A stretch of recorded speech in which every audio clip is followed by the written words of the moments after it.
umaga, kabarya sa Lapid TV sa buong mundo. Sa anumang lugar po kayo naroon. Have a blessed Monday. Balik po tayo sa usapang barya. Naalala nyo po, last time nag-vlog po ako nung nabilang ko po ng babae po ay matanda. Nabilang ko po ng coin. Ito po lahat ng mga coin niya. Yan po. May 5 centavo. Yan po. May 1 peso. Yan po mga ganda. Pag-usapan po natin itong mga barya na bili ko kay nanay. So, nung pagtingin ko ng barya po sa nanay, nabigyan ko po naman siya ng magandang presyo sa mga barya niya na benta sa akin. So, hindi rin po ako nagsisi po dahil ito po, tingnan nyo po. 1960, 5 centavo. Ayan po. Pero ano na siya, medyo gamit na siya, hindi na siya masyadong maganda. Ayan. Meron din po siyang 1 peso. Ayan po, Jose Rizal. Ayan.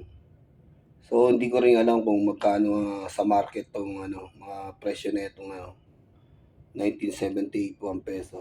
Ayan po. So yun po. Ayan. Dagdag niya rin sa mga collection ko po. At yun po, sabi ko kay nanay, huwag kang mag-alala kung may bibenta natin itong mga coin mo sa magandang presyo. At ito'y bibigyan ka pa rin na. Pero ito, hindi ko man nabibenta. Tatabi ko muna po itong mga coin na nabili ko kay nanay. O linisan ko. Titignan ko rito, may mga 5 centavo. Baka meron dito mga presyo na mahal na. Ito sa mga malilit na coin. Ito po, ayan o. Tignan nyo mga kabarya. Yan po, may mga maliliit siyang coin. May napasama pa nga rito ayan, ano yan. Hindi natin alam yan kung anong coin yan. Yan. Yan po mga kabarya sa Lapid TV. Yun. Maraming salamat po sa mga nag-subscribe. Almost 15,000 viewers na po tayo. So hopefully, tulungan nyo po ako, mga 500 subscriber po ako. Yan, subscribe to my channel. Yan po. 376 na po tayo. Subscriber and 17 video po. Hopefully matulungan nyo po ako kung 500 subscriber po tayo. Mamimigay po tayo ng GCash or Paymaya sa those nag-subscribe sa atin. Pipilian ko po, irarandom check ko po si mga subscribe saka nag-comments sa mga nanood po ng vlog ko. So hopefully baka 500 subscriber tayo. Tulungan nyo po ako. So hindi ko pa po nilalabas yung mga coin ko na mga euro. Yan po, mga collection kong euro. Mga high value na po yan. Mamahal din po yan. So mayroon po tayo rito rin.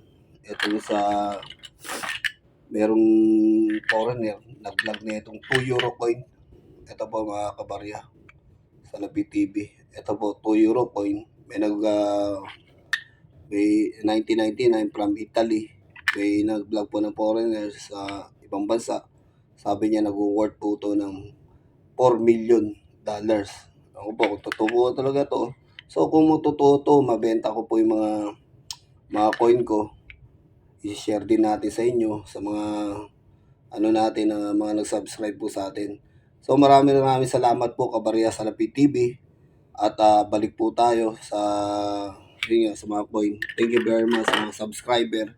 And hopefully, tulungan nyo po ako mag 500 subscriber. At bibigay po tayo ng mga tulong po. Maraming salamat po kabarya sa Lapid TV. And God bless to all. Have a nice day and have a nice Monday. Thank you very much po sa mga nag-subscribe. In Jesus' name, thank you. God bless.